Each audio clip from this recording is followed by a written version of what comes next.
उत्तमराव जानकरांनी विधिमंडळाच्या पायऱ्यांवर आंदोलन केलं। मीरा देवधर प्रकल्पाच्या संदर्भात त्यांनी पायऱ्यांवर आंदोलन केलं। 30 वर्षांपूर्वी हे धरण बांधलं, पण धरणाला कालवे नाहीत। माळशिरसचे आमदार उत्तमराव जानकर यांनी हे वक्तव्य करत विधिमंडळाच्या पायऱ्यांवरच आंदोलन केलं। गेल्या 7 महिन्यापासून पहिल्या अधिवेशनापासून मी सरकारला वारंवार प्रश्न विचारतोय। नागपूर अधिवेशनामध्ये सुद्धा प्रश्न विचारला होता, या ठिकाणी आज सकाळी सुद्धा प्रश्न विचारला। त्याच प्रकारचं मोहगमपणानं उत्तर दिलं जातं आणि या धरणाचे कालवे मात्र काढले जात नाहीत।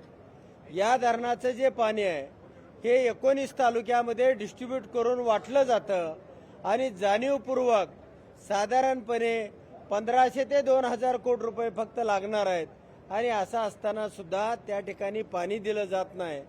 या सरकारचा निषेध करण्यासाठी, या सरकारला जागृती येण्यासाठी मी असा पोशाख परिधान केलेला आहे की या सरकारचं लक्ष वेधावं। लोकशाही मराठी ऐका, पहा, जागरूक रहा।